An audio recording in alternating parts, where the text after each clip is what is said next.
Record ya, kayaknya sudah bisa. Sudah bisa. Oke, Joe, thank you.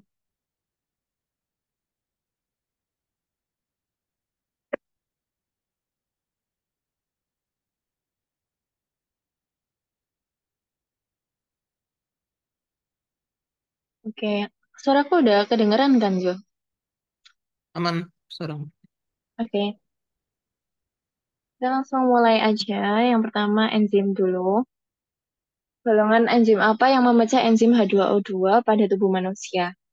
Oke, jadi menurutku soal ini itu ambigu kemarin. Karena dia itu ada pilihan jawab katalase sama hidroksi peroksidase. Nah, menurutku dua-duanya itu sama-sama memecah enzim bukan enzim ya, memecah senyawa H2O2. Tapi yang membedakan itu hidroksi peroksidase ini itu merupakan kayak cakupan secara umumnya. Jadi dia itu terdiri lagi jadi peroksidase sama katalase. Yang membedakan kalau peroksidase ini sebagai akseptor elektron, tapi kalau katalase ini sebagai penyumbang dan akseptor gitu. Nah, dua-duanya ini itu bisa memecah H2O2. Jadi kalau misalnya menurutku lebih baik jawabnya itu hidroksi peroksidase. Karena dia lebih umum. Kalau misalnya katalase kan cuman kayak salah satu cara untuk memecah H2O2-nya. Terus sifat holoenzim itu rusak jika dipanaskan. Ini benar ya, karena dia itu merupakan protein.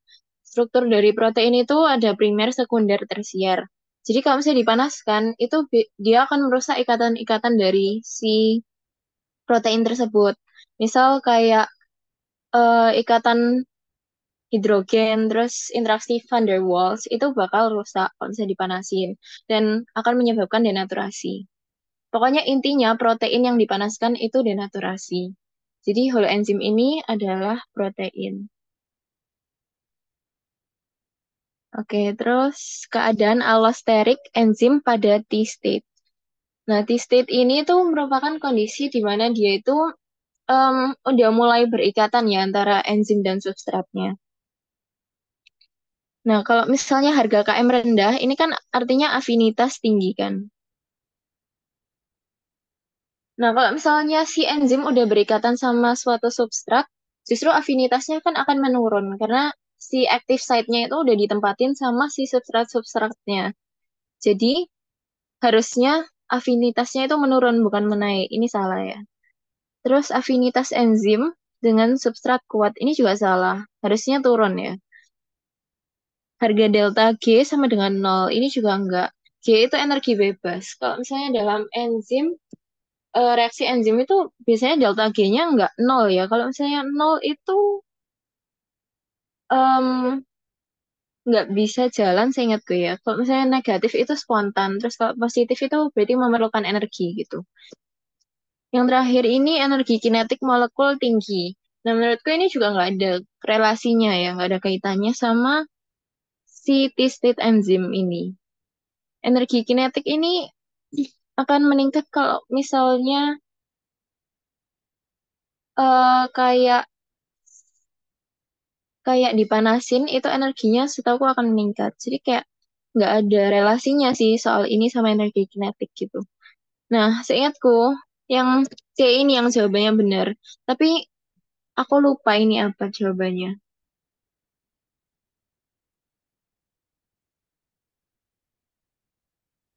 Tapi pokoknya afinitasnya akan menurun gitu lah. Jadi yang C yang benar. Terus faktor yang dapat mempengaruhi celah aktif enzim. Berikut yang dapat merubah muatan pada celah aktif enzim adalah. Oke, jadi keywordnya itu merubah muatan. Kalau muatan itu berarti kita pH larutan. Kalau suhu dia itu lebih ke mendenaturasi. Kalau misalnya suhunya tinggi, dia akan denaturasi, suhu rendah dia akan inaktif. Tapi kalau pH larutan itu dia akan merubah muatannya. Oke, next. Yang meningkatkan aktivitas enzim PDH. PDH ini piruvat dehidrogenase. Nah, dia itu untuk mengubah piruvat menjadi asetil CoA. Nah, di dalam reaksi ini, itu dia akan mengeluarkan CO2, memasukkan CoA, sama menghasilkan NADH. Oke, jadi em, secara umum pada suatu reaksi itu, dia akan memiliki sifat untuk inhibisi allosterik. Jadi teorinya atau kayak logikanya itu, ini ada satu hukum namanya Le Chatelier kalau nggak salah. Jadi di dalam suatu reaksi itu, kalau misalnya substratnya kita tambah, maka reaksinya akan berjalan ke kanan. Dia akan jadi lebih banyak juga produknya. Jadi dia akan mempertahankan keseimbangan. Jangan sampai ada salah satu yang tinggi, terus satunya itu masih rendah. Gitu juga sebaliknya. Kalau misalnya kita tambahin produknya ini, produknya udah menumpuk banyak gitu. Jadi C plus D-nya naik, dia akan balik lagi ke A plus B. Ini juga akan ikut naik. Nah, tapi kalau misalnya pada kondisi yang ini, enzim PDH, pyruvate dehydrogenase, ini kan irreversible. Jadi, anggapannya tuh kan kayak gini kan. A plus B jadi C. Nah, ketika A plus B ini dinaikkan, otomatis reaksinya ke kanan jadi C. Tapi kalau misalnya C-nya ini udah banyak, dia tuh kan nggak bisa ke kiri lagi, karena ini irreversible. Jadi dia lebih ke menghentikan si reaksi ini, supaya nggak ke kanan terus. Kalau misalnya ke kanan terus kan jadi penumpukan. Dan ketika tubuh kita itu tidak apa ya, tidak seimbang gitu, terjadi penumpukan di salah satu sisi, itu biasanya akan cenderung ke kondisi patologis. Jadi itu tujuannya kita, kenapa sih asetil CoA ini perlu menghambat si reaksi ini berjalan ketika sudah tinggi kadarnya. Jadi di sini itu jawabannya yang asetil CoA per CoA. Asetil CoA per CoA ini maksudnya jumlah produknya ini lebih tinggi daripada si ininya CoA-nya. Ini seingatku di soalnya peningkatan ya, bukan penurunan. Jadi jawabannya itu yang A.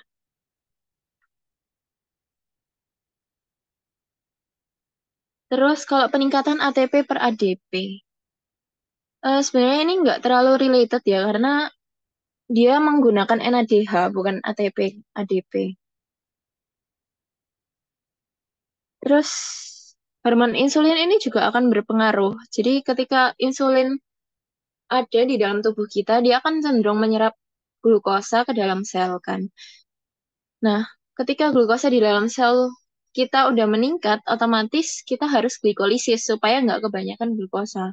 Dan supaya tubuh kita itu bisa memanfaatkan glukosa tersebut jadi energi. Jadi hormon insulin ini juga akan meningkatkan si aktivitas enzim PDH. Kemudian berikut sifat yang benar terkait enzim konstitutif. Oh, konstitutif itu artinya dikeluarkan secara kontinu. Jadi nggak diregulasi ya. Dia akan mau misal banyak ATP, mau banyak ADP, banyak CO2 itu semua nggak ngaruh. Jadi dia enzim konstitutif itu akan dikeluarkan secara kontinu gitu. Oke, next yang menghambat pembentukan energi di situs 3. Situs 3 ini di merkaprol ya. Jadi jawabannya D. Kalau H2S sama cyanida itu dia 4.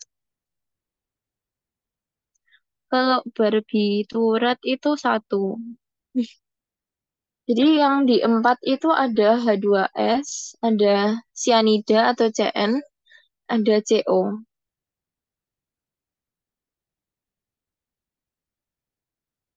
Terus di 3 ini ada di merkapro. Di 2 ini ada malonat. Di 1 ini ada barbiturat. Ini ada di PPT-nya oksidasi biologi sih. Oke.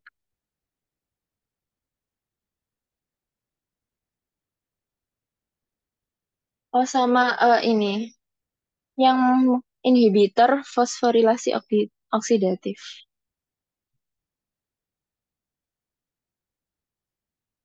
Dia itu ada oligomisin sama atratilosida.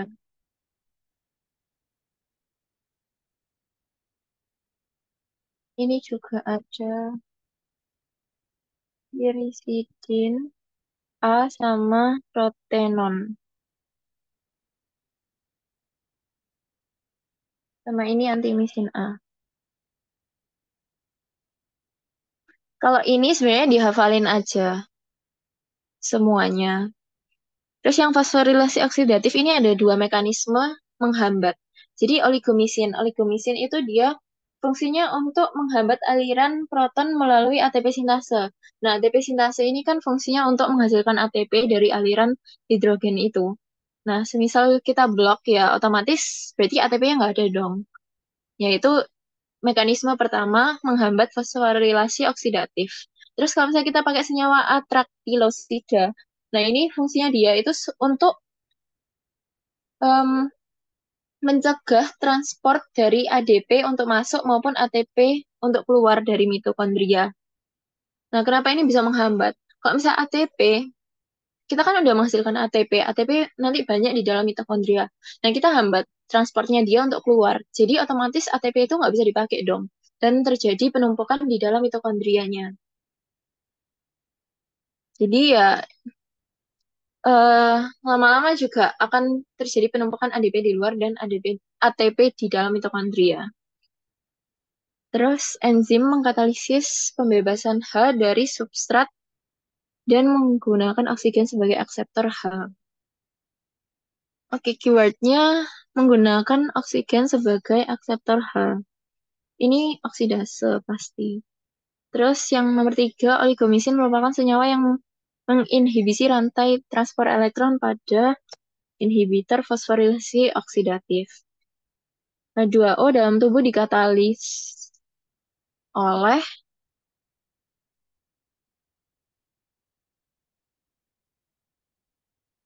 ini kayak maksudnya yang tadi deh.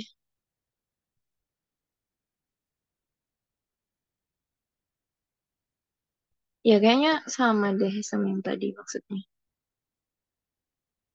Oke, next, metabolisme terpadu. Nomor satu, pada keadaan puasa, fasting state, sekresi glukagon oleh pankreas meningkat dan mempengaruhi metabolisme glikogen di hati. Pada kondisi tersebut, manakah di antara pernyataan berikut yang benar mengenai aktivitas enzim terkait? Oke, fasting state, puasa. Berarti dia akan menyebabkan peningkatan dari glukagon. Pokoknya kalau glukagon atau puasa ini, keywordnya adalah PKA. Terus CAMP. Terus kinase sama fosfatase. Eh, fosforilase. Jadi keyword ini semua dia akan aktif dalam kondisi lapar. Nah, kalau misalnya pada kondisi kenyang, ini kan insulin naik. Berarti ketika insulin naik, dia akan menyebabkan semua ini inaktif pada kondisi kenyang. Terus berarti yang akan aktif itu adalah glikogen sintase sama fosfatase. Fosfatase ini lawannya kinase ya. Jadi kalau misalnya kinase dia itu akan bertujuannya untuk menambahkan gugus fosfat dalam suatu enzim. Terus kalau misalnya fosfatase ini dia akan melepas gugus fosfat dalam suatu enzim. Jadi ini akan aktif. Pokoknya kebalikan aja sih. Nah, berarti pada keadaan puasa PKA akan aktif. Terus glikogen sintase inaktif sama glikogen fosforilase itu aktif. Glikogen fosforilase ini sama dengan fosforilase. Jadi kayak bisa dipanggil dengan ada glikogennya atau fosforilase aja. Itu sama aja artinya. Jadi ini juga berlawanan.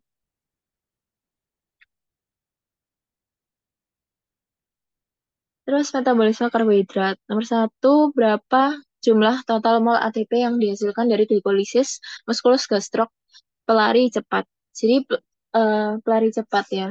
Dia itu kalau misalnya pelari cepat kita pasti udah bisa langsung menyimpulkan kalau misalnya anaerobik.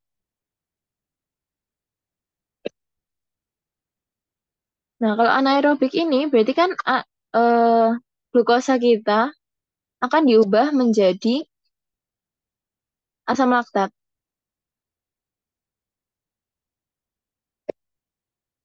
Nah, dia akan berubah jadi piruvat dulu, baru diubah menjadi asam laktat. Nah, pada proses ini dia akan menghasilkan ATP2. Terus, dia juga akan menghasilkan NADH. Nah, NADH ini dia akan dipakai kembali jadi NAD+. Untuk dari piruvat ke asam laktat, dia akan mengubah NADH jadi NAD+. Jadi di sini kalau misalnya kita anaerobik, NADH ini tidak digunakan di fosforilasi oksidatif yang terjadi di mitokondria.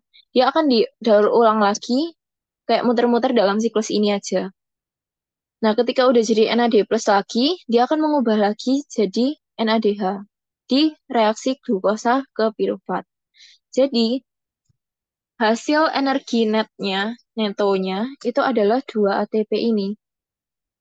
Jadi, jawabannya 2 mol ATP. Ini kalau misalnya ditanyain 2 mol glukosa, berarti ya langsung dikaliin 2 aja sih. Jadi, diperhatiin aja, teliti-teliti gitu. Nomor 2, seorang wanita umur 20 tahun datang ke UGD dengan penurunan kesadaran dan nafas kusmal. Kusmal ini dia menandakan identik dengan diabetes ya, acidosis diabetikum. Pasien mempunyai riwayat DM dan harus disuntik insulin seterusnya.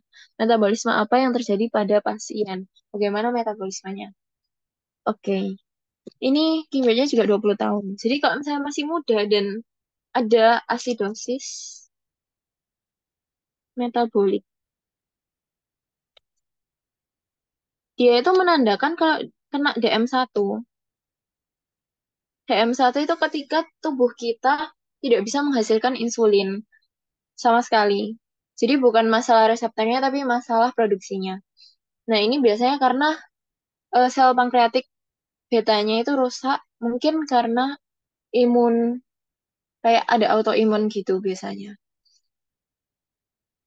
Oke, jadi kalau misalnya diabetes, glukogenesis akan meningkat. Glukogenesis ini meningkat karena pada kondisi diabetes, berarti kan sel-sel kita itu tidak bisa memasukkan glukosa ke dalam selnya gitu. Jadi tubuh kita itu beranggapan kalau misalnya sel ini itu masih kelaparan. Mereka tuh tidak punya cukup banyak glukosa untuk diubah menjadi ATP. Jadi kayak mindsetnya tuh masih kelaparan kan. Otomatis tubuh kita itu akan membuat glukosa lebih banyak dengan cara gluconeogenesis. Nah, beta oksidasi ini juga meningkat ya. Karena em, karena otomatis storage-nya kita yang dari lipid itu akan di breakdown lagi supaya kita em, dapat lebih banyak ATP, terus dari hasil-hasil itu juga bisa dipakai untuk gluconeogenesis lagi.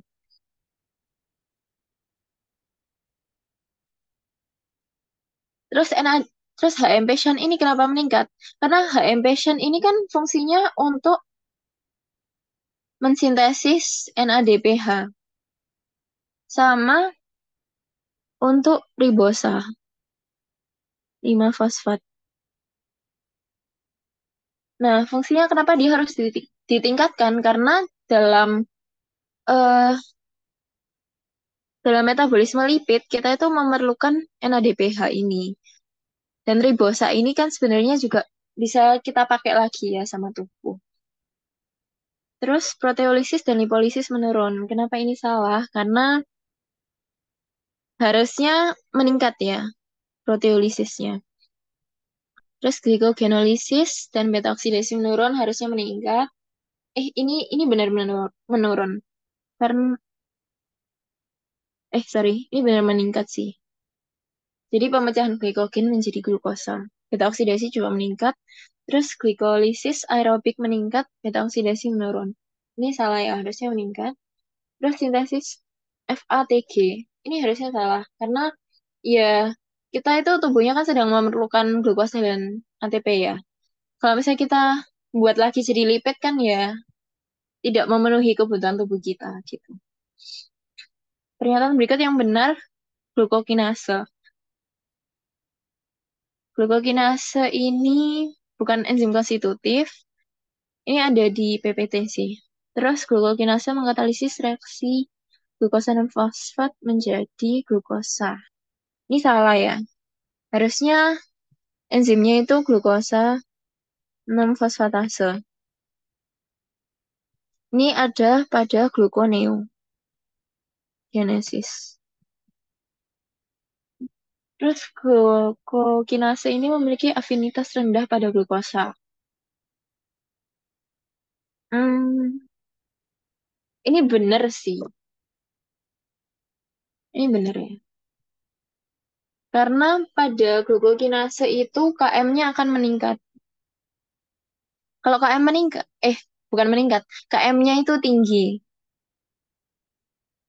Nah, kalau KM tinggi, otomatis kan afinitasnya rendah. Ini benar. Tapi seingatku pertanyaannya itu,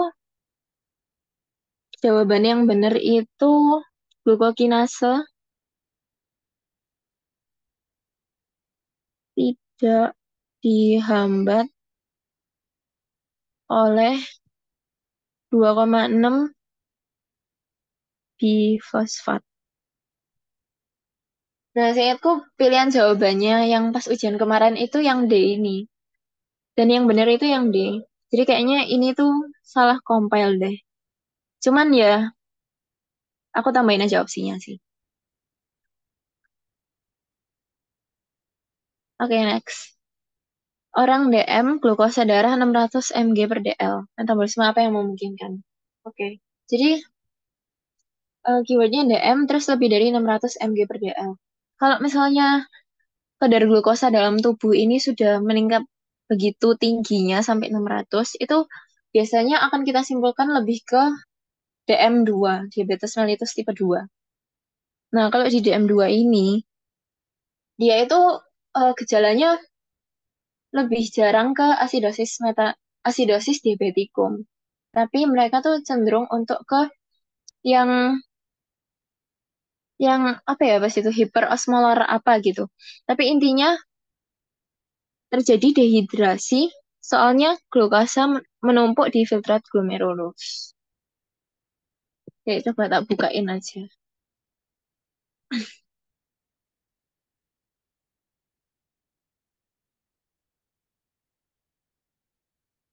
Oke, ini yang tadi ya, yang sebelah kiri itu eh ini jawabannya not inhibited by glucose 6-phosphate.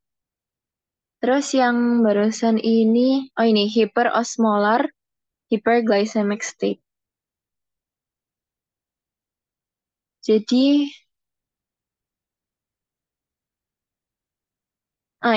ini jawabannya yang tadi sih. Sik, ini jawaban yang tadi. Pokoknya glukosa ini kan tinggi di dalam kandungan urin kita. Otomatis si air ini akan banyak keluar juga. Yang membuat poliuria terus dehidrasi. Ini itu kalau misalnya DM2 ya. Kalau misalnya DM1 tadi, ini kalau DM1 ini baru diabetik ketoasidosis. Oke, next. Ini meningkatnya ketogenesis dan beta oksidasi. Ini lebih ke DM1. Ini DM2. Terus yang nomor 5, senyawa yang dihasilkan dari reaksi pirufat menjadi asetil-CoA yang dikatalisis oleh enzim pirufat dehidrogenasa adalah, ini kayak yang tadi sih. yang reaksinya kan ada ininya, NADH, NAD plus. Ini asetil CoA sama pirufat.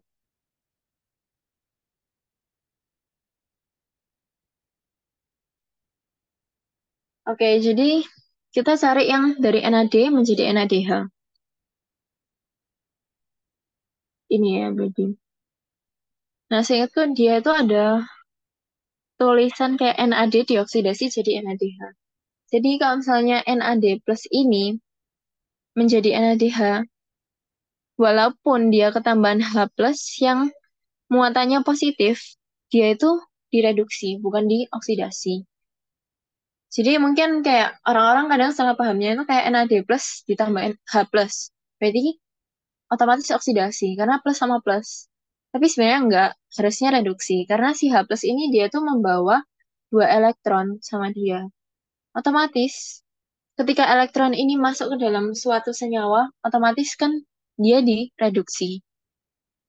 Karena definisi dari reduksi itu salah satunya adalah ketika senyawa tersebut menerima elektron.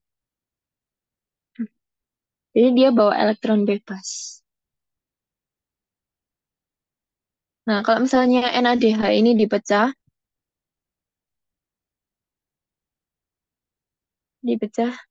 dia tuh tetap akan mengeluarkan elektron di sini, elektron bebas. Jadi ini namanya oksidasi. Dia ngelepas elektron.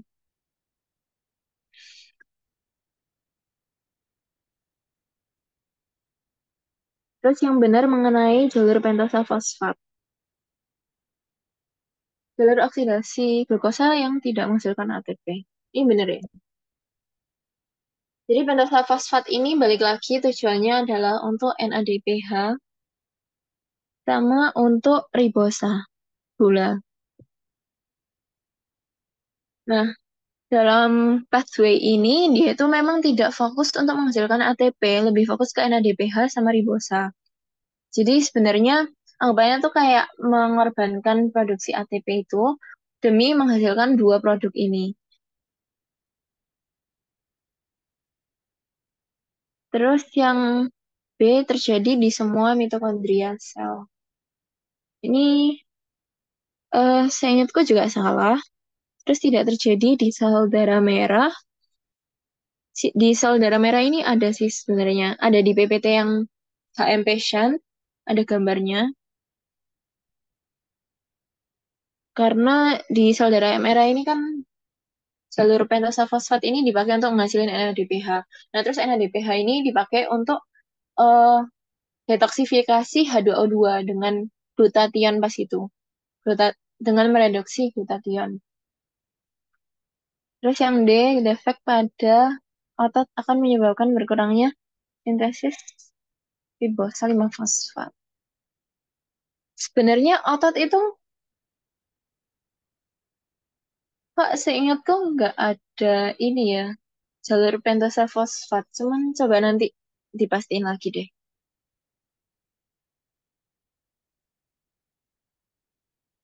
Defek pada jalur tas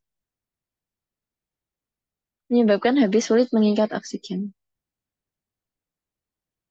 Oh, tersebut mungkin maksudnya. Ini nggak ngaruh sih, soalnya yang berpengaruh terhadap afinitas Hb dan oksigen itu lebih ke glikolisis. Glikolisis di eritrosit. Jadi, em, di eritrosit itu kan glukosa 6 fosfat. Ya, aku agak lupa. Pokoknya di eritrosit itu dia akan menghasilkan 2,6 ppg, bifosfoglycerat. Kayaknya dia tuh akan melewati ppg, 2,6 ppg dari apa ya? Wait.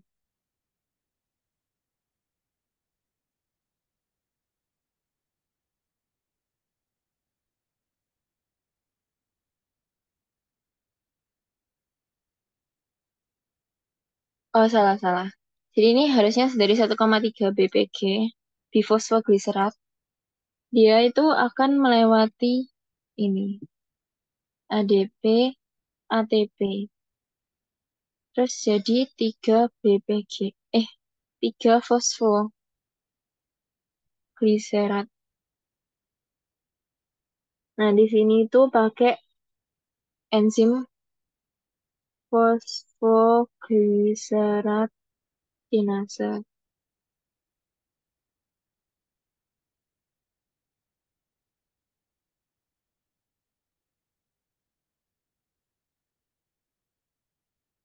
Nah, pokoknya gini lah. Jadi, kalau di eritrosit itu, dia memang mengorbankan si satu ATP ini. Ini tuh dia nggak menggunakan jalur ini sih. Kalau misalnya dia sedang membutuhkan 2,6 bpg. Jadi, kalau misalnya dia ke 2,6 bpg, ini dari 1,3 ke 2,6. Terus dari 2,6 baru ke 3 fosfoglycerat. Dan di sini itu tidak ada penghasilan dari ATP. Tapi memang si 2,6 bpg ini krusial untuk dibentuk karena 2,6 bpg ini berfungsi untuk menstabilkan si Hb supaya menstabilkan dan mengikat si Hb supaya Hb yang aslinya mengikat oksigen ini itu bisa dilepas. Jadi Hb itu sama 2,6 bpg-nya. Terus O2-nya ini kayak dilepas gitulah. Nah, ini untuk memenuhi kebutuhan kebutuhan jaringan terhadap oksigen. Makanya di eritrosit ini dia emang sengaja mengorbankan si pembuatan ATP ini. Karena 2,6 bpg ini lebih penting supaya jaringan kita itu bisa dapat oksigen semua.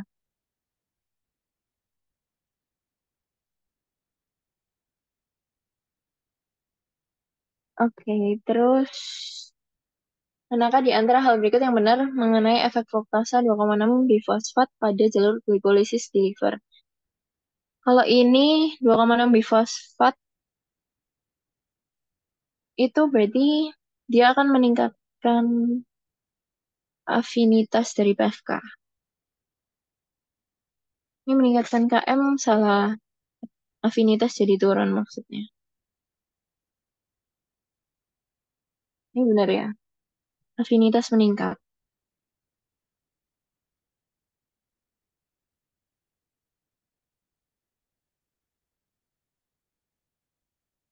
Fruktosa 2,6.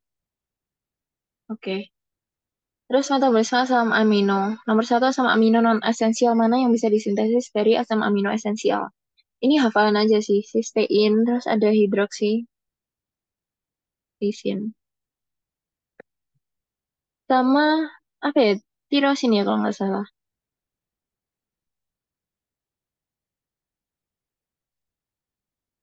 Ini dari metionin. Enggak, deng.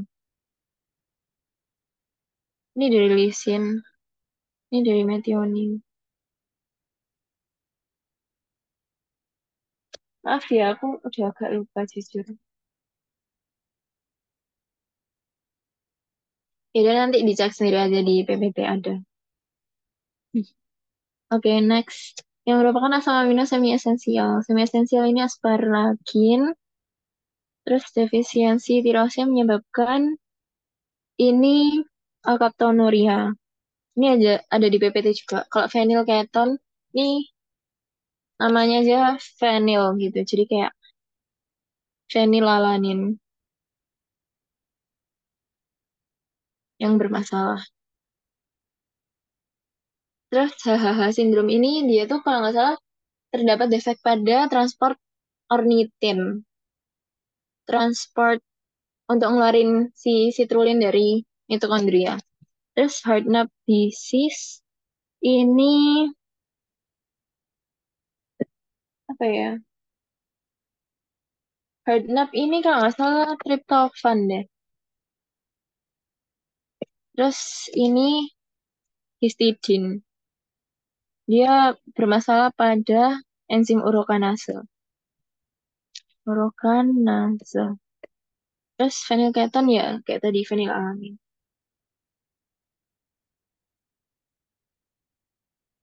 Terus di tirosin ini juga ada namanya Richner Hanhart syndrome. Jadi jangan sampai ketuker sama Hartnup disease. Dua ini tuh dari tirosin. Next, asam amino di bawah ini yang termasuk asam amino esensial. Ya, ini triptofan, dihafalin aja dari tabelnya. Terus berikut yang bukan merupakan produk khusus. Produk khusus ini bukan bilirubin.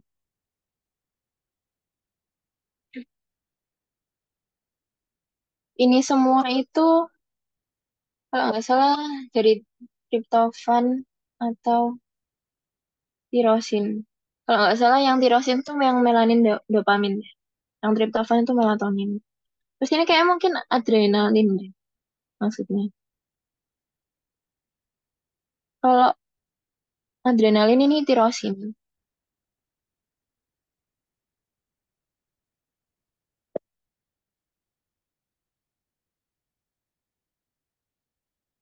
Terus yang nomor 6 asam amino yang melewati oksaloasetat terlebih dahulu.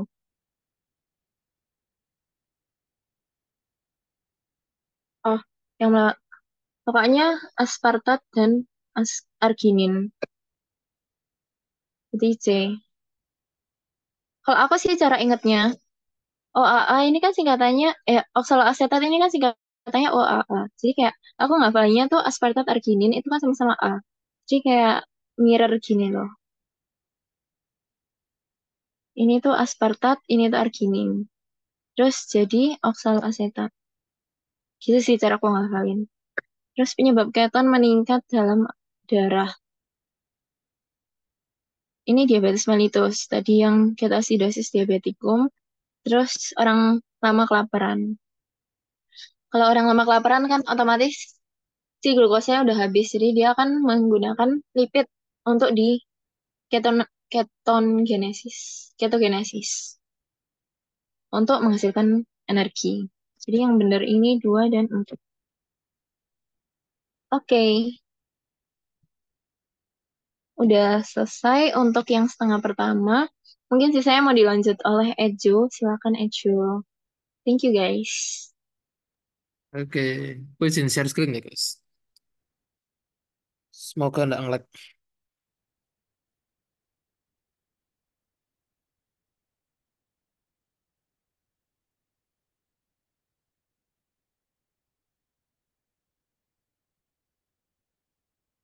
Bentar ya guys, ini kayak.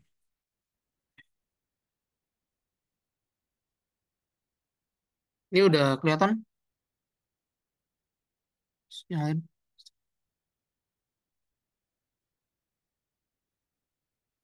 mungkin agak sedikit nge-lag ya. Semoga masih jelas. Nih, guys, setelahnya tadi dari metabolisme asam amino kita masuk ke metabolisme lipid ya guys. Nah ini untuk Ejo, Ejo. oh, ya. Sorry Paul, aku mau klarifikasi satu dulu. Tadi aku Oh ya, salah baca. oke, Oke, bentar thank sebenarnya you aku udah ada yang ngingetin. FTF. Tadi itu ada satu satu yang salah ya guys di em, asam amino semi esensial itu harusnya arginin bukan asparaginnya. Aku salah di situ. Oke, boleh dilanjut Eju. Thank you. Oke, semoga nggak nge-lag ya nih. Aman ya harusnya nih. Oke, kita masuk metabolisme lipid. Jadi yang nomor satu ini ada pertanyaannya sumber energi utama pada otot rangka itu apa saat kondisi resting. Nah, ini emang jujur aja ini agak menjebak pertanyaannya kalau kita nggak apa ya nggak tahu gitu jawabannya. Nah, jawabannya itu adalah asam lemak. Sebenarnya karena kalau di PPT atau di teori yang yang teori yang diajaran kita memang ada yang mengatakan bahwa kalau asam bahwa asam lemak itu memang lebih digunakan sama organ-organ yang bekerja aktif, misalnya seperti otot jantung atau otot skelet. Nah, kalau otot jantung kan pasti ya itu harus pakai asam lemak karena kan energinya besar. Karena dia kan jantung itu kan memompa darah, jadi dia pasti perlu energi yang besar supaya suplai darah ke seluruh tubuh itu bisa tercukupi. Kemudian kalau otot skelet ini menggunakan asam lemak. Nah, kalian mikirnya gini aja, kan otot skelet itu adalah organ yang aktif ya. Misalnya kalian jalan, kalian nulis, kalian ngepel atau nyapu atau main basket itu semuanya kan pakai otot skelet semuanya. Berarti kan otot skelet itu adalah alat gerak yang aktif. That's why sumber energinya dia harus dari asam lemak. Karena asam lemak kan lebih besar gitu loh. Mungkin kalian coba ingat aja asam lemak yang paling sederhana di tubuh manusia itu kan ada 16 karbon ya atau asam palminat. Nah, pemecahan asam palminat ya untuk dijadikan sumber energi itu kurang lebih bisa sampai 100 sekian ATP gitu. Berarti kan sangat besar ya. Makanya otot skelet itu lebih prefer pakai asam lemak supaya bisa cukup untuk kita beraktivitas. Ya. Aku rasa untuk nomor satu nih ya gampang sebenarnya di PPT ada dan kalau bisa jangan salah ya guys. Ini emang nomor satu gini salah. Oke, sekarang kita lanjut ke nomor dua. Statement manakah yang benar tentang fosfolipid? Nah, fosfolipid ini sebenarnya ada di PPT-nya Dr. Lina sih tentang lipid ya di PPT pertama, lipid introduction, tapi ini sudah aku ambil gambarnya ya di sini. Jadi fosfolipid sama triacylglycerol itu hampir-hampir mirip. Yang membedakan itu adalah yang ini. Fosfolipid itu perbedaannya ada gugus fosfatnya di C nomor 3. Itu yang membedakan dia dengan triacylglycerol. Makanya ketika ada soal seperti ini aku langsung jawabnya C. Di mana ada dua molekul asam lemak dan satu molekul fosfat. Kalau mau dicek bukan kan benar. Ini dua molekul asam lemak dan yang ini adalah satu molekul fosfatnya. Jadi gitu aja. Ini rasa nggak terlalu susah ya nomor dua. Pokoknya tinggal ulang review aja struktur-strukturnya yang penting seperti apa nanti bisa kok. Seperti itu. Oke, terus aku lanjut nomor tiga ya. Di sini enzim kunci pada metabolisme kolesterol adalah, nah enzim kuncinya itu adalah HMG-CoA reduktase. Karena dari pembentukan kolesterol itu kita membutuhkan yang namanya asam mevalonat. Ya, jadi aku izin jelasin sedikit tentang gimana itu sintesis kolesterol dalam tubuh manusia. Jadi awalnya itu dari asetil CoA ya. Kalian mesti tahu kan ini namanya asetil CoA ya. Dari beta oksidasi asam lemak yang pasti kita tahu ya. Asetil CoA dapatnya dari situ. Terus asetil CoA ini akan dirubah jadi aseto asetil CoA ya. Ditambahin asetil CoA lagi. Jadi kan 2C tambah 2C. Jadi aseto asetil CoA. Aseto asetil CoA ini ada 4 atom karbon dia ya. Terus aseto asetil CoA ini kita tambahin satu lagi asetil CoA menjadi senyawa namanya HMG CoA ini. HMG-CoA ini bisa masuk jalurnya badan keton bisa, masuk jalurnya kolesterol bisa, gitu.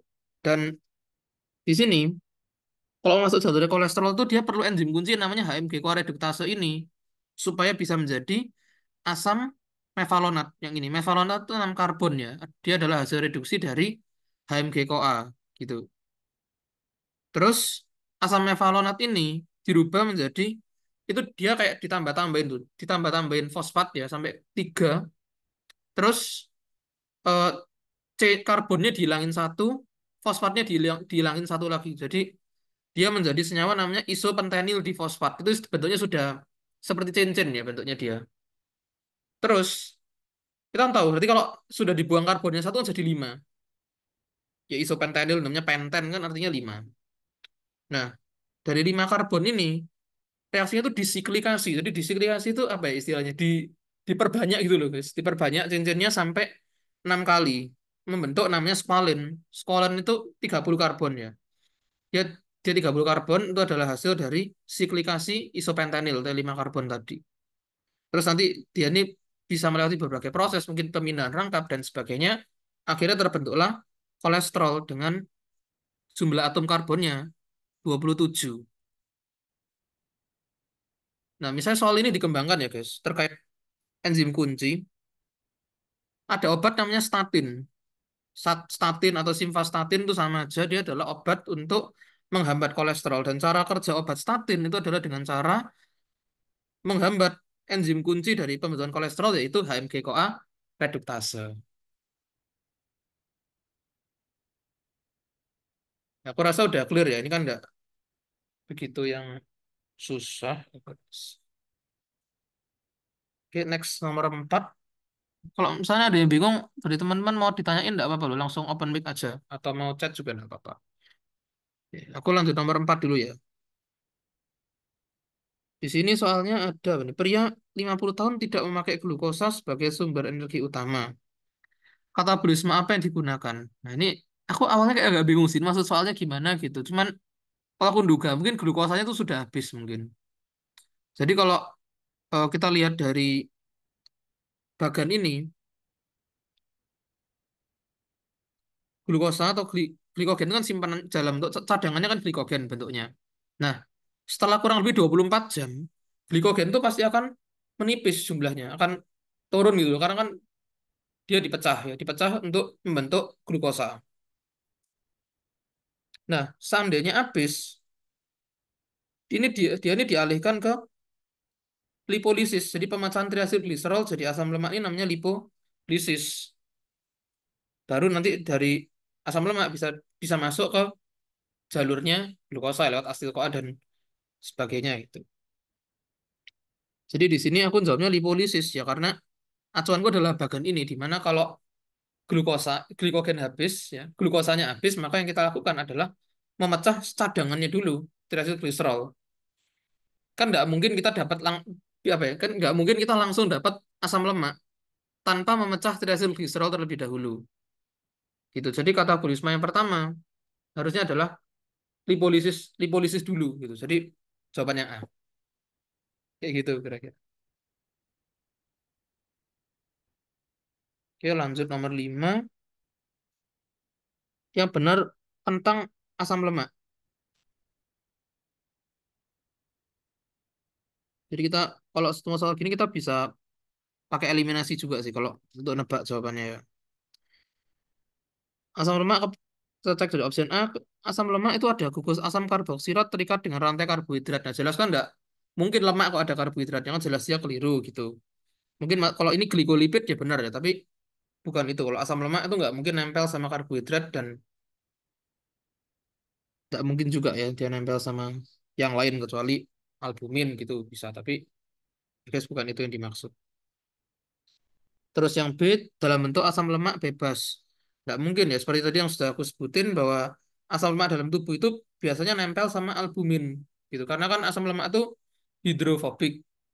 Sedangkan tubuh kita itu kan kalau mau dialirkan lewat sirkulasi, dia kan butuh suatu alat ya yang hidrofilik. Yang hidrofilik apa ya? Albumin itu tadi protein untuk membawa asam lemak. Jadi jarang biasa diketemukan bebas kecuali di dalam jaringan adipos. Kok jaringan adipos bisa aja asam lemaknya itu asam lemak bebas.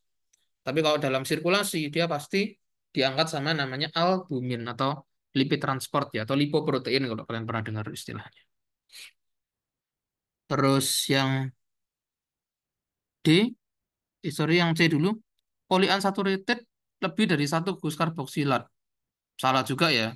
Karena polyunsaturated itu artinya adalah ikatan rangkapnya lebih daripada satu. Jadi dua, tiga, sampai seterusnya itu namanya poly atau PUFA singkatannya.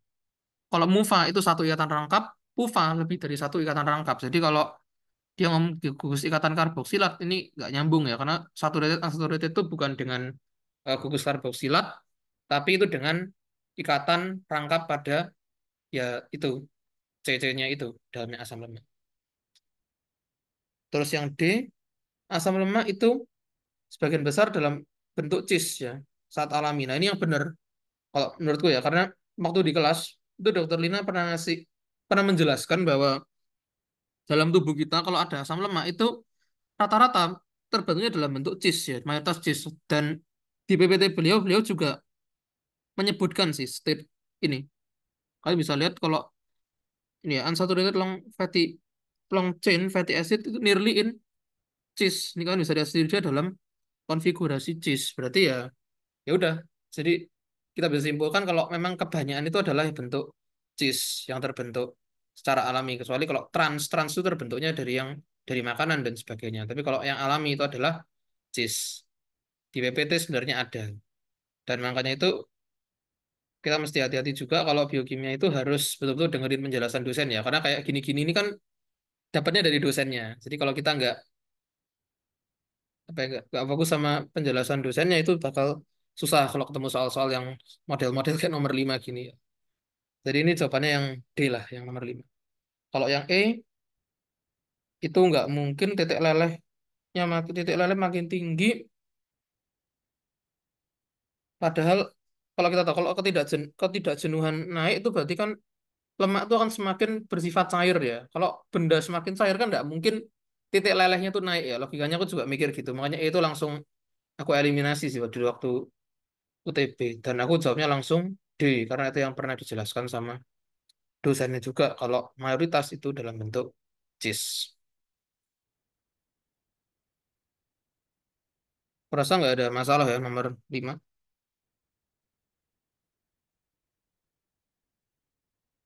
Oke, aku lanjut nomor 6 di sini. Pertanyaan adalah bagaimana metabolisme terjadi dalam kondisi kelaparan kalau lebih dari 3 minggu. Nah, ini sebenarnya ada di metabolisme terpadu sih.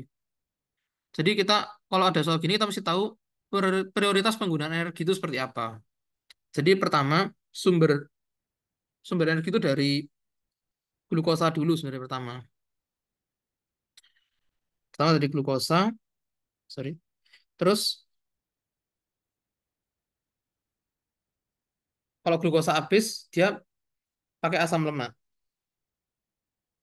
Nah, asam lemak ini kan pasti dipecah terus kan. Asam lemak ini dipecah bisa jadi asetil CoA.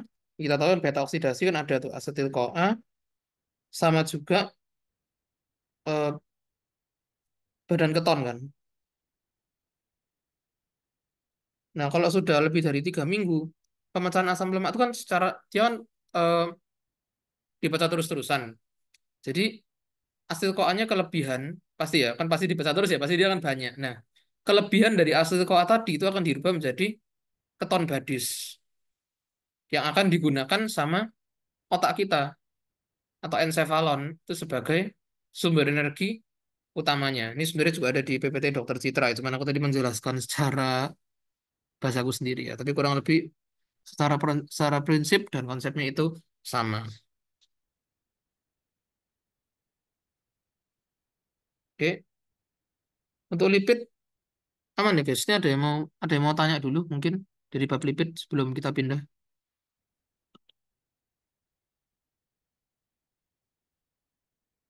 Oke, kalau nggak ada yang mau nanya, aku maju dulu ke bab HEM ya. Oke, dari bab HEM ini ada pertanyaan gini, yang nomor 1. Produk dari reaksi yang dikatalisis oleh hemoksingenase. Ini jawabannya yang A, biliverdin, besi terikat, dan juga karbon monoksida. Nah ini memang di PPT-nya Dokter Fitri itu nggak ditulis secara jelas sih. Sebenarnya itu CO apa CO2 atau gimana. Cuman aku sih dulu mikirnya gini, karena hemoksigenase ini kan tujuannya mengubah hem menjadi biliverdin dulu.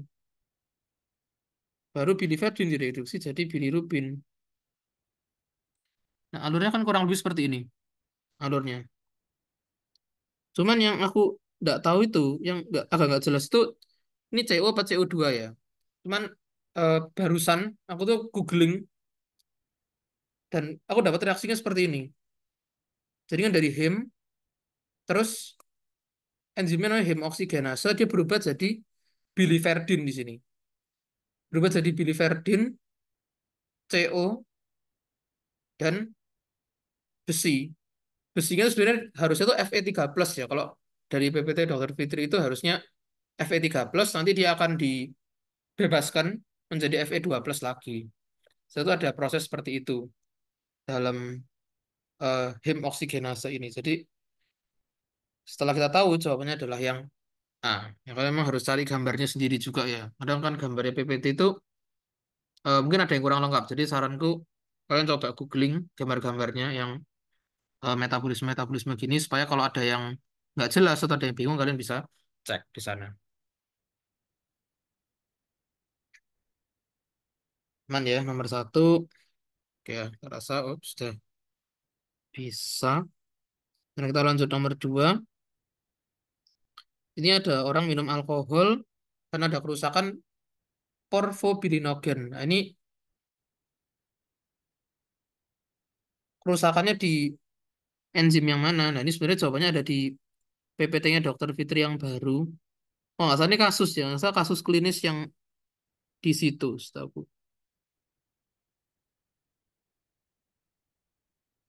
Nah, ini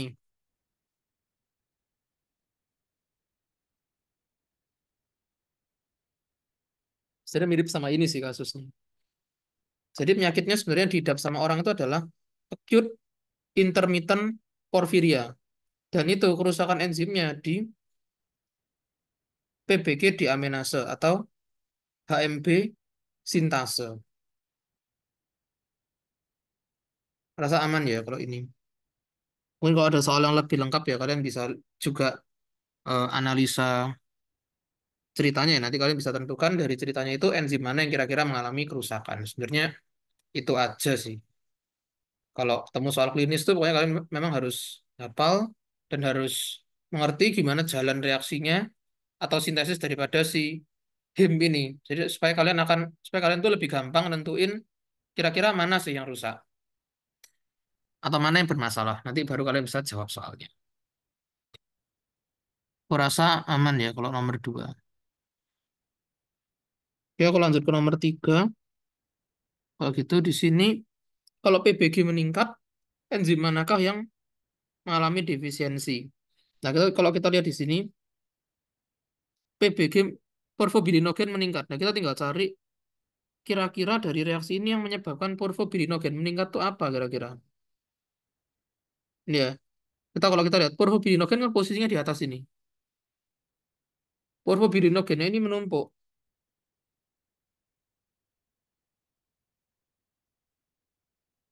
Nah, kalau dia menumpuk, berarti kan enzim ini yang defisiensi.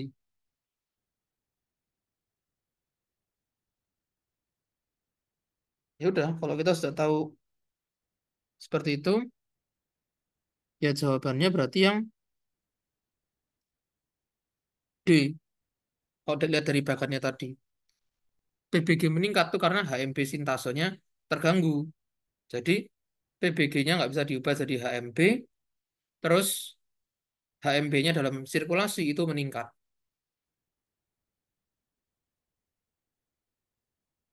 Aku rasa udah aman ya kalau ini. Kalau yang lain ini nggak masuk sih karena dia bukan levelnya PBG sih kalau aku bilang. Yang betul-betul kontak ya emang yang delta tadi ya, seperti yang sudah aku tunjukkan sebelumnya dari bagannya.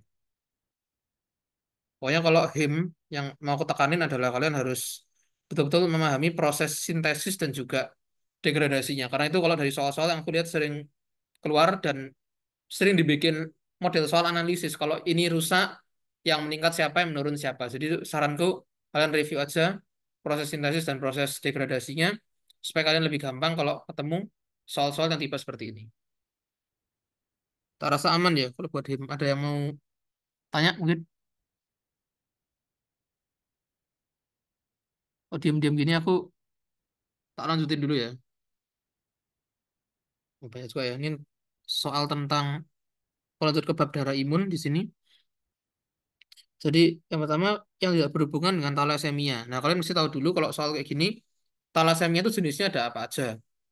Thalassemia itu kalau di PPT Dokter Langgeng sama yang kita pasti tahu itu ada eh, beberapa tipe.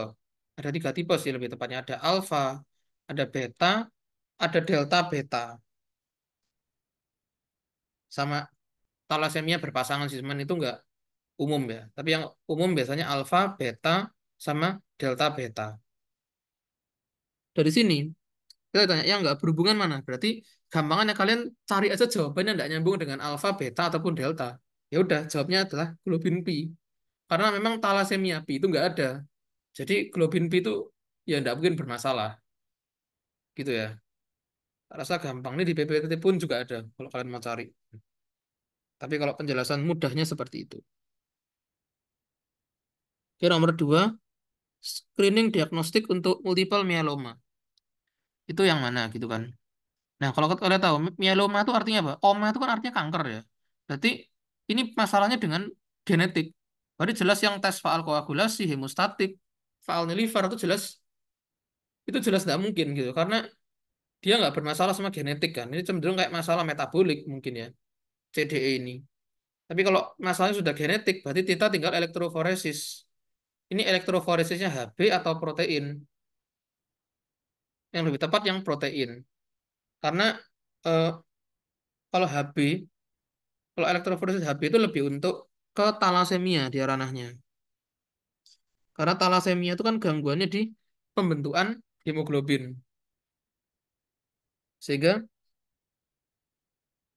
ya kalau mieloma ini lebih ke arah kanker ya. Jadi hemoglobin itu nggak perlu kita cek juga nggak apa-apa. Kita lebih pentingin cek apakah ada protein yang kelainan, adakah protein yang aneh sehingga sel darah merah itu berkembang begitu banyak, cepat dan tidak terkendali. Tak rasa dua ini aman ya. Ya, terus nomor tiga homeostatik, pemeriksaan homeostatik yang faktor intrinsik. Di sini jawabannya adalah APTT ya. APTT ini sebenarnya dia itu pemeriksaannya adalah jalur intrinsik dan juga jalur bersama. Sebenarnya ini di PPT-nya Dokter Langgeng ataupun di PPT-nya Prof. Haryanto itu ada sebenarnya. Cuman kalau di sini Dokter Langgeng yang lebih jelas sih neranginnya di sini. Aku sudah nandain juga sih. Mana ya? Ah ini dia. Jadi kalau APTT tadi kan intrinsik sama bersama. Terus yang opsi lain itu ada yang rampelit. Kalau rampelit itu untuk ngecek trombosit. Jadi dia nggak berhubungan sama jalur intrinsik ataupun ekstrinsik. Terus bleeding time itu pembuluh darah. Jadi nggak ada hubungan juga sama faktor-faktor pembekuan darah. Nah, yang ngaruh itu ada PPT, SPT, INRPT, sama APTT tadi itu yang ngaruh sama jalur-jalur ekstrinsik intrinsik. Nah, mungkin ini kan yang agak susah adalah cara ngapalkannya gimana. Nah, aku sebenarnya punya cara gampang ngapalinnya ya. Jadi kalian lebih hafalkan aja yang ekstrinsik. Karena kan ekstrinsik ini lebih sedikit. Udah gitu ada pola juga yang bisa kita gunakan. Kalau T-nya satu itu biasanya melibatkan jalur intrinsik. Tapi kalau T-nya dua melibatkan jalur T-nya satu itu melibatkan jalur ekstrinsik. Kalau T-nya dua itu melibatkan jalur intrinsik. Contohnya ini, APTT, T-nya kan dua berarti dia intrinsik. Terus misalnya ini, PPT, plasma prothrombin time, T-nya satu berarti dia jalur ekstrinsik. Simpelnya kayak gitu. Atau kalian hafalkan yang ekstrinsik juga boleh. Kalau yang ekstrinsik kalian hafal, itu berarti kan tinggal dua. Berarti sisanya semua adalah yang intrinsik. Berarti kalau yang ekstrinsik itu ada PPT dan INRPT. Jadi lain daripada dua itu, udah pasti dia yang jalur intrinsik atau bukan pemeriksaan yang memeriksa jalur-jalur. Aku rasa nih kalian harus review ini ya. Karena ini lumayan penting dan sering ditanyakan juga. Dari zamannya Oculus, Sternum apa juga banyak soal-soal yang nanyain tentang pemeriksaan homeostasis dan sebagainya. Aku rasa gampang ya di sini. Terus nomor 4, faktor ekstrinsik. Nah ini sebenarnya gampang aja. Faktor ekstrinsik, intrinsik itu kalian yang penting harus tahu itu adalah jalur bersama dulu. Jalur bersama itu adalah faktor 10. 10 ini eh, dia adalah jalur bersama. Kalau jalur ekstrinsik itu adalah jalur yang dari luar. Biasa dia melibatkan jaringan. Ya, makanya ada faktor 3 di sini. 3 ini sebenarnya adalah tissue factor atau faktor jaringan. Dia faktor 3 dan faktor 7 itu adalah ekstrinsik. Sedangkan kalau yang intrinsik itu pasti ada faktor 12, 11, 9, sama 8. Jadi kalau mau ingat-ingat caranya gini aja. Bersama itu kan 10. Dari kalau bersama itu 10. Intrinsik itu adalah dua angka di depan, dua angka lebih besar dari 10 ataupun dua angka lebih kecil daripada 10. Makanya kita bisa lihat ada 12, 11, 9, sama 8. Nanti mungkin karena tentiran ini mungkin agak terbatas waktu, jadi nanti aku kirimin aja skema pembekuan darahnya supaya kalian bisa lihat faktor-faktor ini ya. Oke, aku lanjut ke nomor 5. Wanita diagnosis ada kolelitiasis. Kolelitiasis ini adalah eh, adanya batu empedu atau endapan kolesterol pada kantong empedu. Penyebabnya ada penyebabnya apa aja yang mungkin? Yang pertama itu ada 7 alfa hidroksilasi menurun. Ini pasti benar karena kalau di PPT Dokter Lina 7 alfa hidroksilase itu berfungsi untuk mengubah kolesterol jadi asam empedu. Jadi kalau kolesterolnya nggak bisa dirubah ke asam empedu kan kolesterolnya tuh numpuk. Akibatnya dia ngendap dan jadi batu. Terus satu benar, tiga pasti benar ya. Jumlah fosfolipidnya menurun. Nah, kaitannya apa?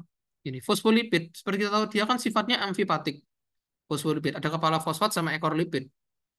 Nah, fosfolipid ini masih ada kemungkinan buat dia tuh bisa larut ya dalam air gitu. Karena kan ada gugus fosfatnya yang masih apa ya, amfipatik ya.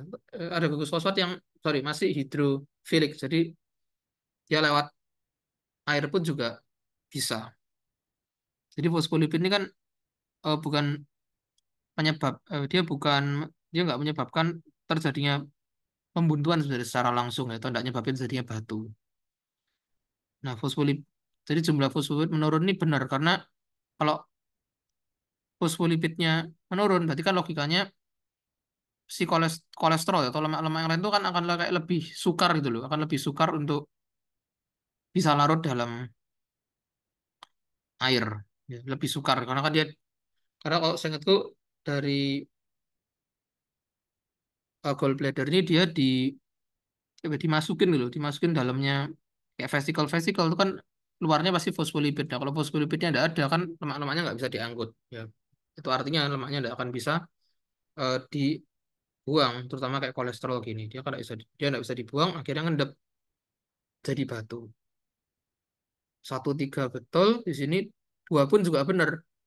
Ekskresi kolesterolnya berlebihan, kolesterolnya kan banyak, tapi nggak bisa dirubah jadi asam empedu. Ya, akhirnya ngeras, membatu gitu. Kalau dalam waktu yang lama dan tidak diobati. Jadi 5 ini jawabannya satu 2 3 atau pilihannya adalah yang A. Rasa udah aman ya ini saya bisa dipikir kalau kalian sudah tahu konsepnya kolesterol, pengubahan kolesterol menjadi asam empedu dan sebagainya. Ya, aku lanjut nomor 6 di sini. Statement yang benar tentang imunitas bawaan. Nah, di sini tuh ada dua jawaban yang benar. Diperoleh sejak lahir atau lini pertahanan kedua ini juga benar. Karena kalau yang pilihan lini pertahanan kedua ini ada di PPT Dokter Langgeng. Kalau diperoleh sejak lahir itu ada di PPT-nya Prof. Haryanto. Ini aku tunjukin ya buktinya. Kalau di PPT Prof. Haryanto ditulisnya gini, imunitas bawaan itu adalah imunitas yang ada sejak lahir di stated dia ada tertulis gini. Sedangkan di PPT Dokter Langgeng dia ter, dia dibilangnya kalau imunitas bawaan itu adalah lapis kedua. Nah, kalau aku jujur nggak terlalu bisa memastikan jawaban mana yang lebih benar ya.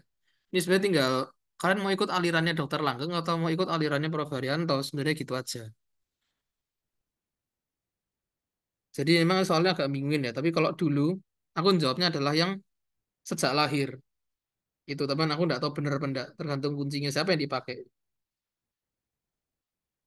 Itu aja. First line ya. Di PPT, oh, first line. Harus. Iya, mestinya first line ya. First line defense. Itu kan pertahanan pertama. Berarti ya lebih tepat mestinya diperoleh sejak lahir ini yang paling benar. Nanti kalian bisa cek lagi ya kalau yang ini. Memang jujur agak kontroversi. Tapi memang kebanyakan anak yang aku tanyain ya tentang nomor 6 nih, mayoritas dari mereka kan jawabnya juga yang A kok. Diperoleh sejak lahir. Kayak gitu kira-kira. Ya, aku lanjut nomor 7.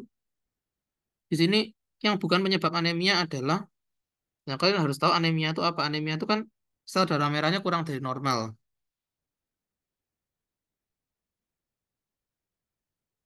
Penyebabnya ini banyak, bisa jadi karena eh, hem hemoglobinnya nggak terbentuk sempurna, bisa jadi karena ada masalah di sumsum tulang dan sebagainya. Kalau anemia ini bisa jadi karena perdarahan yang massal, misalnya kecelakaan, darahnya kotor semua, kan bisa juga anemia. Nah, kalau kita cek di sini, leukemia akut ini pasti bisa menyebabkan anemia. Soalnya kan leukemia itu kan kanker, kanker darah ya. Artinya adalah sel darah sel darah putihnya itu jumlahnya lebih dari normal, sehingga dia lama-lama akan menekan jumlahnya sel darah merah. Jadi leukemia itu bisa, hemolisis pasti juga bisa, darah merahnya pecah, berarti kan kurang dari normal. Defisiensi zat besi juga bisa, HB-nya nggak terbentuk kan. Nanti eritrositnya juga nggak akan terbentuk. Jadi yang nggak mungkin adalah gangguan faal hati. Karena liver itu sendiri memang nggak ada hubungannya sama darah merah ya. Terutama dalam misalnya kayak perlombaan pun setahu aku tuh di lien. Dia nggak terlalu menggunakan liver ya. Liver itu untuk metabolik yang lain. Rasa kalau sama darah ataupun anemia dia itu nggak terlalu berhubungan. Jadi aku jawabnya A, gitu. Nomor 8 ini lagi-lagi sama kayak yang tadi. Yang nggak berpengaruh saat thalassemia ya HBP karena B nggak, karena tipe B itu nggak ada gitu aja sih. 9 ini imunitas bawaan tadi sudah ada, sama aja ya jawabannya. Jawabnya bisa sejak lahir, ya jawabnya bisa sejak lahir ya, ini kayaknya lebih bener nih jawabannya. Terus nomor 10 faktor ekstrinsik sudah tadi kan. Faktor ekstrinsik itu adalah faktor 3 dan juga faktor 7. Nanti skemanya bakal aku kirimin ya, itu sebenarnya sudah ada di atas juga sesuai dengan penjelasanku. Nomor 11 di sini transporter ke sel enterosit. Nah, B-nya benar tuh yang A ya, glucose transporter itu menggunakan SGLT1. Lebih tepatnya gini, glukosa dan galaktosa itu lewat SGLT1. Fruktosa itu lewat GLUT5. Ini harus apal ya, ini cuma satu-satunya doang. Yang pakai GLUT5 cuma fruktosa. Terus jalur bersamanya adalah GLUT2. Ini aku coba tunjukin ilustrasinya supaya kalian bisa kebayang gitu loh, maksudnya ini apa. Ini,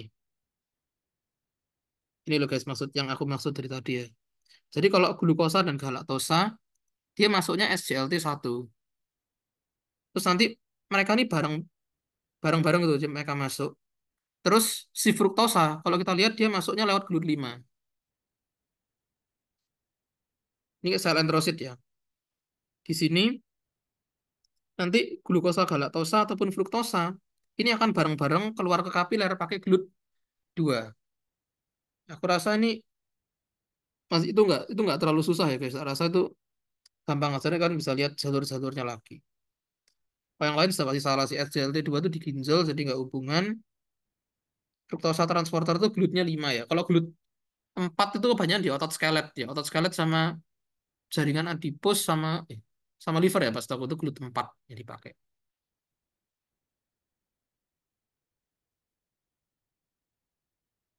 Aku rasa nomor 11 ini aman ya. Ini kalian harus tahu juga. Setelah aku tunjukkan tadi ya sebagian gambar, mestinya kalian sudah dapat kira-kira apa ya? Sudah dapat bayangan lah tentang transport glukosa tadi. Sampai sini ada yang mau ditanyain atau ada yang mau dikonfirmasi? Monggo.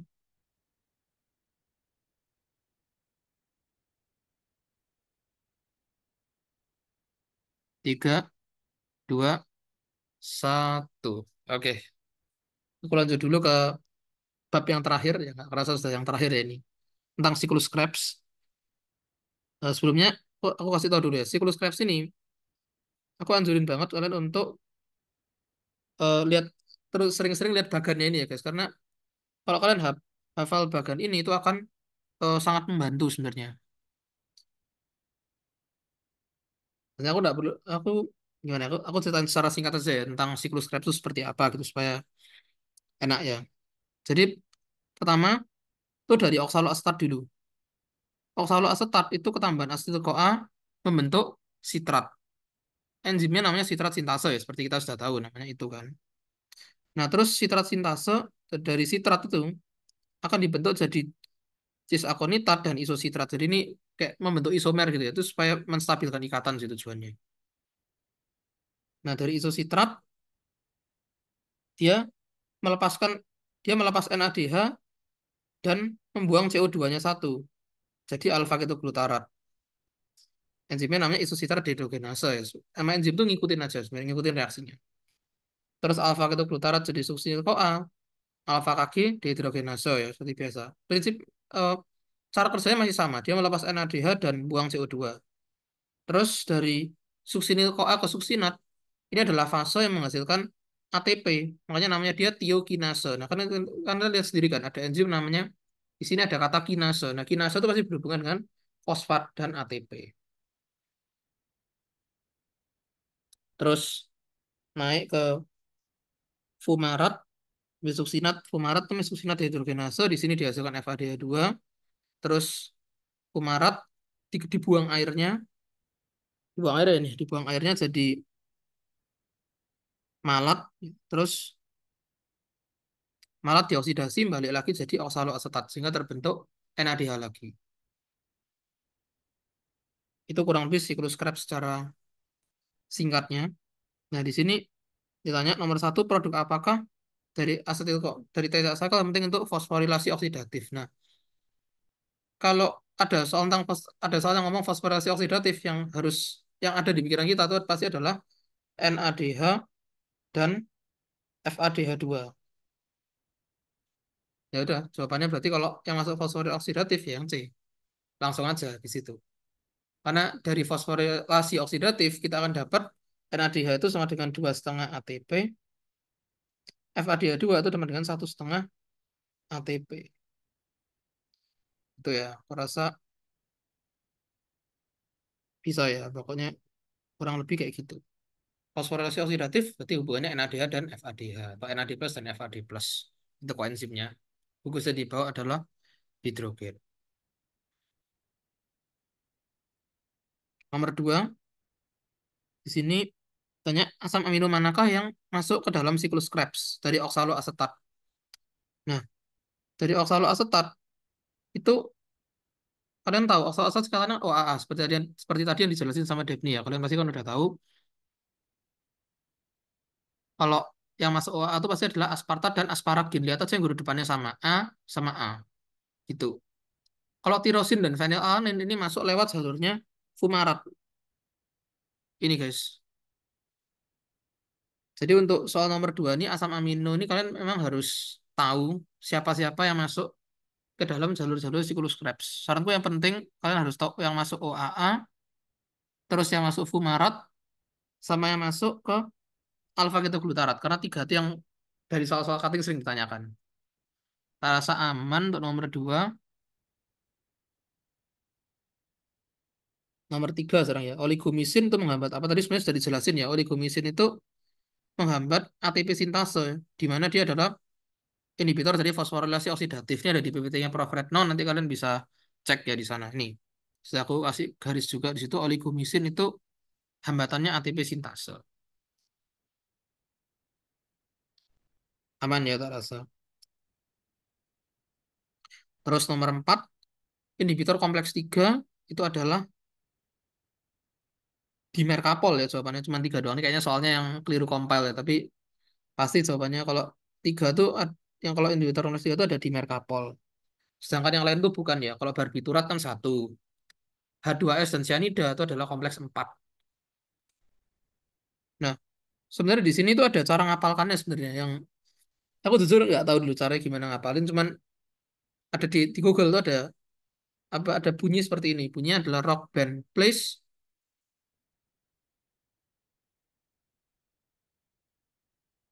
music drum and crash hysterically. Nah, ini singkatan dari apa? Jadi yang tiga, tiga pertama ini adalah kompleks satu. Di mana kompleks satu ada rotenon, barbiturat atau aminobarbital, dan juga pyridin A. Cocok ya, berdasarkan PPT-nya kan itu. Terus music itu malonat. Malonat itu adalah enzim kompleks enzim kedua. Terus tiga itu drum N, berarti ada di Merkapol tadi jawabannya. Dan juga antimisin A. Terus empat ya sisanya, berarti H2S, CO, dan cyanida. Gitu. Persatuan itu bisa kalian cek itu nggak ini nggak terlalu yang susah ya kalau menurutku. Nah kalau 5 ini aku nggak bisa terlalu bahas soalnya karena aku nggak tahu ini soalnya yang salah atau gimana ya. Gitu. Jadi aku belum bisa memberikan pembahasan karena maksud soalnya ini nggak jelas. Dan lagian enzim namanya piruvat oksigenase itu setahu aku nggak ada. Yang ada adalah piruvat dehidrogenase. Gitu. Sampai sini ada yang mau ditanyain nggak? Guys, sampai sini. Yang mana aja boleh kalau kalian mau tanya. Atau sudah aman semua nih gimana? Kok pada diam-diam ini?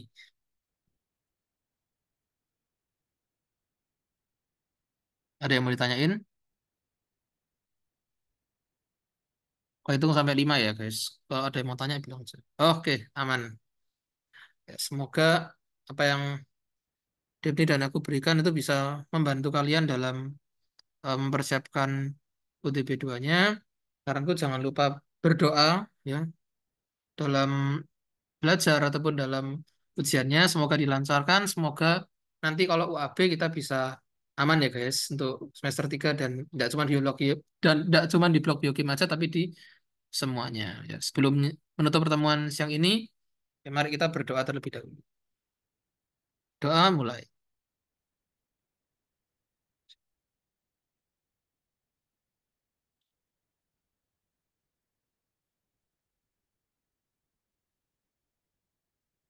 Amin, amin, amin. Ada kata cukup untuk berdoa. Terima kasih guys untuk waktunya. Selamat siang.